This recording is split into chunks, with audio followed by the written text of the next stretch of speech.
उसके बाद आपका संबंध सीधे सीधे कॉस्मिक से हो जाएगा। यही माध्यम था हमारे ऋषि मुनियों का ज्ञान अर्जन करने का।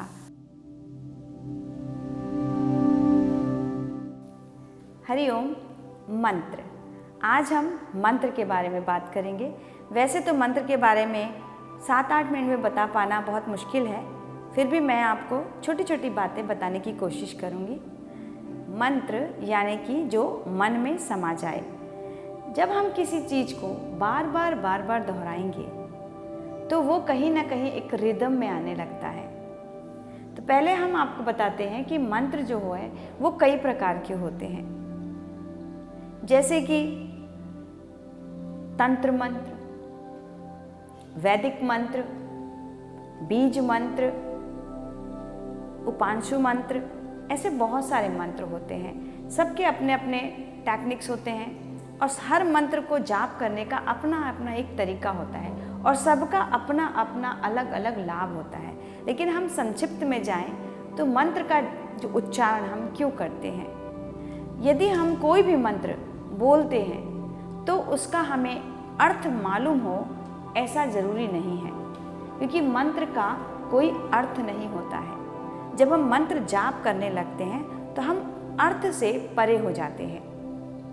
जैसे हम अगर भाषण दे रहे हैं तो भाषण का एक अर्थ होता है।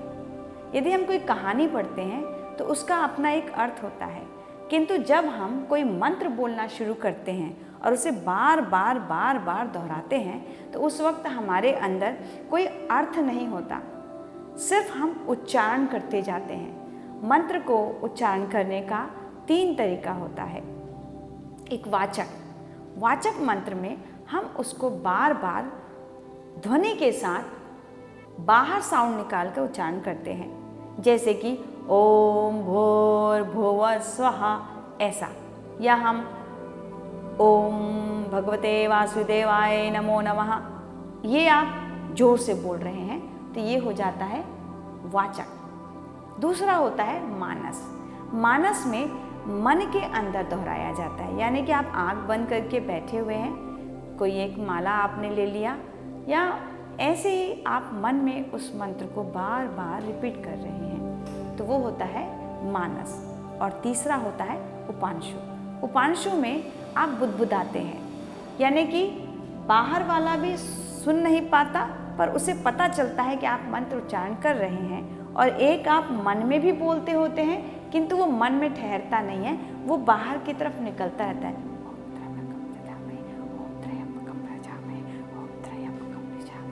इस प्रकार से आप ध्वनि को बाहर निकालना भी चाहते हैं पर पूरी तरह से वो बाहर निकलता भी नहीं, बुदबुदाया जाता है।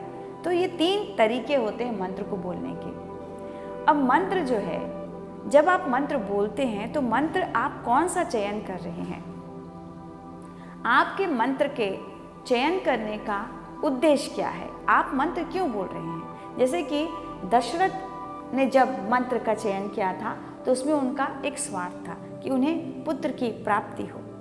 तो एक होता है अपने स्वार्थ के लिए बोला जाता है और एक जाप होता है अपने शरीर के अंदर ऊर्जा उत्पन्न करने के लिए। तो अलग अलग मंत्र का अलग अलग प्रकार होता है। सबसे छोटा मंत्र यदि कोई है तो वो है ओम, और सबसे शक्तिशाली यदि कोई मंत्र है तो वो है ओम। आप गायत्री मंत्र बोल सकते हैं जो वेदास से लिया गया है। आप महामृत्युंजय जाप कर सकते हैं।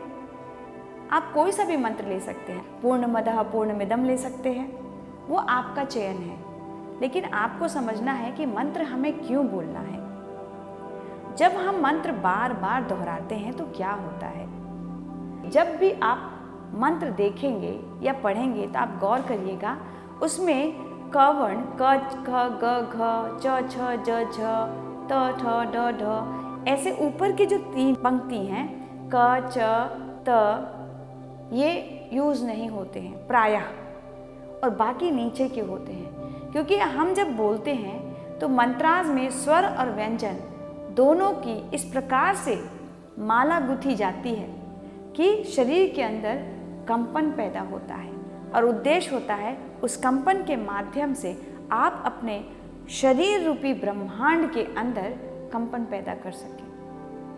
और अगर हम आधुनिक जीवन में देखते हैं तो हम अपने हर एक ऑर्गन्स को, हर एक सेल को इस मंत्र के उच्चारण के द्वारा प्रभावित कर सकते हैं।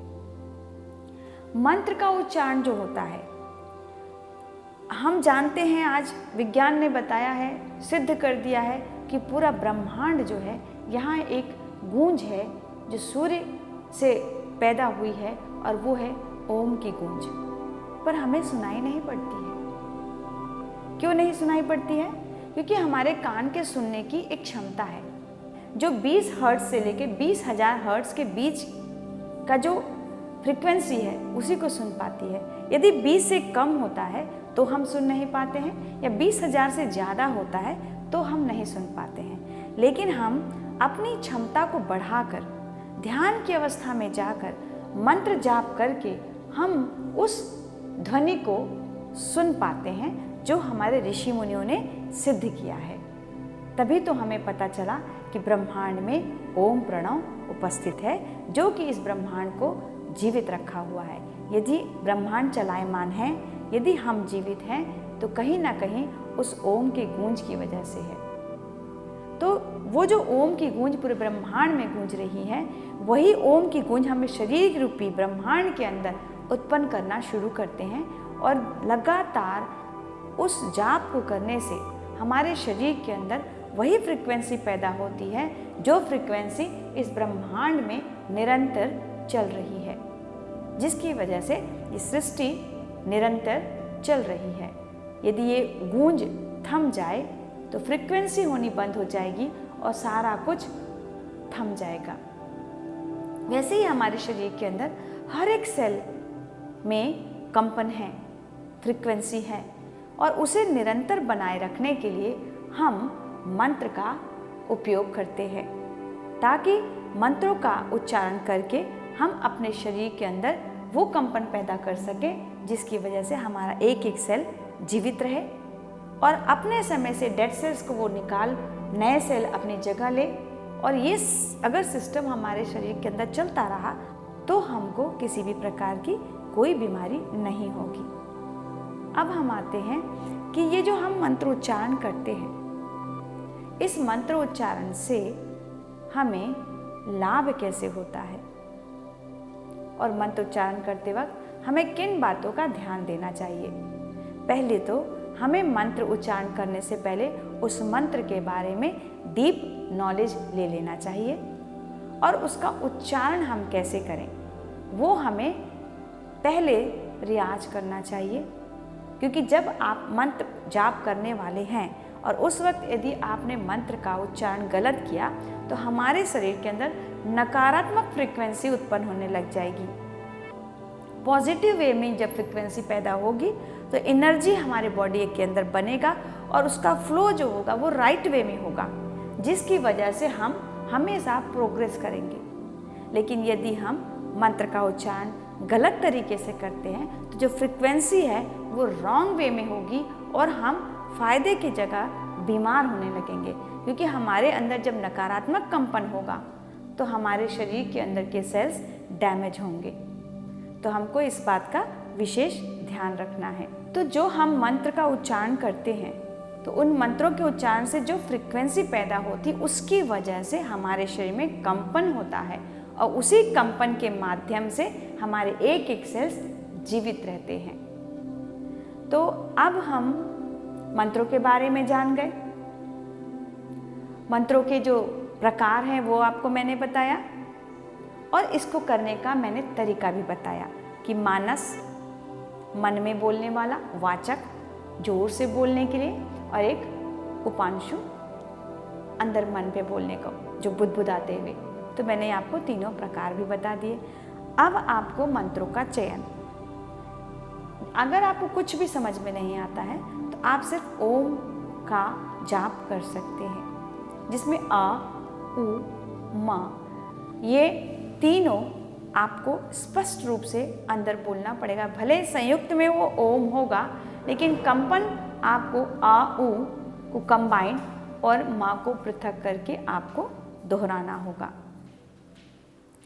ये जो मंत्रास हैं, इन मंत्रास का उच्चारण आप कभी भी कर सकते हैं। सुबह कर सकते हैं, शाम को सूर्यास्त के पहले कर सकते हैं। और जब आप ये मंत्र दोहराते हैं तो उस वक्त कोशिश करिए कि आप विचलित ना हो, रीढ़ की हड्डी सीधी रखें और अपने मेरुदंड में इसके कंपन को एहसास करना है और उस जाप को मूलाधार से आज्ञा चक्र तक बार बार ऊपर की तरफ चढ़ाते हुए आपको निरंतर उसका जाप करते जाना है। और वो जाप करते करते आपके शरीर के अंदर कंपन पैदा होने लगेगा, जो कंपन धीरे धीरे शांत भी हो जाएगा। उसके बाद मेरुदंड से उस कंपन को ऊपर की तरफ चढ़ने दीजिए और उसका संबंध पिट्यूटरी ग्लैंड से कर दीजिए। पिट्यूटरी ग्लैंड जब आपके कंट्रोल में आएगा तो आपको पता होगा पिट्यूटरी ग्लैंड मस्तिष्क से रिसने वाले हजारों केमिकल्स को कंट्रोल करता है। और यदि आपने पीनियल ग्लैंड को कंट्रोल कर लिया तो आपका मस्तिष्क अपने आप आपके कंट्रोल में आ जाएगा, आप विचारहीन हो जाएंगे और उसके बाद आपका संबंध सीधे सीधे कॉस्मिक से हो जाएगा। कॉस्मिक एनर्जी से जब आपका कनेक्शन होगा तो एक एंटीना के रूप में आपके सहस्त्रार से ब्रह्मांड से एक कनेक्शन होगा, जहाँ से आप अपनी अज्ञानता को समाप्त करके वास्तविक ज्ञान तक पहुँच पाएंगे। यही माध्यम था हमारे ऋषि मुनियों का ज्ञान अर्जन करने का, और आज आप भी इस माध्यम से ज्ञान अर्जन कर सकते हैं, किंतु शॉर्टकट नहीं करना है। यम, नियम, आसन, प्राणायाम, प्रत्याहार, धारणा, उसके बाद मंत्र के द्वारा ध्यान की अवस्था को प्राप्त करना है। अगर आप इस मार्ग में चलते हैं तो आप जान पाएंगे कि वास्तव में योग क्या है। पहले मैंने आपको भक्ति योग के बारे में बताया, जिसके द्वारा आप अपने जीवन को बदल सकते हैं। वैसे ही आज मैंने मंत्र जाप के माध्यम से बताया कि मंत्र जाप के द्वारा आप अपने जीवन को किस प्रकार बदल सकते हैं। मंत्र जाप के द्वारा आप अपने संपूर्ण शरीर को स्वस्थ रख सकते हैं, आप अपने मन को स्वस्थ रख सकते हैं और अपने अंदर की अज्ञानता को समाप्त करके ऋतंभ प्रज्ञा को प्राप्त कर सकते हैं। बस कुछ छोटी बातों पर आप ध्यान रखेंगे कि मंत्र का उच्चारण शुद्धतापूर्वक करें, आपकी वाणी और आपका उच्चारण शुद्ध हो। मंत्र जाप करते वक्त आपको अर्थ को बार बार अपने मन में दोहराने की आवश्यकता नहीं है, क्योंकि इस वक्त आप जो मंत्र कर रहे हैं वो सिर्फ और सिर्फ जाप है और उस जाप के माध्यम से आप अपने शरीर के अंदर उसका सकारात्मक प्रभाव उत्पन्न कर रहे हैं, ऊर्जा उत्पन्न कर रहे हैं, ना कि आप प्रार्थना कर रहे हैं। प्रार्थना करने के लिए अर्थ की आवश्यकता होती है, मंत्र जाप के लिए सिर्फ भाव होना चाहिए। तो चलिए मंत्र जाप के माध्यम से भी आप अपने अंदर शुद्धि प्रक्रिया करिए। तब तक के लिए हम चलते हैं। हरि ओम।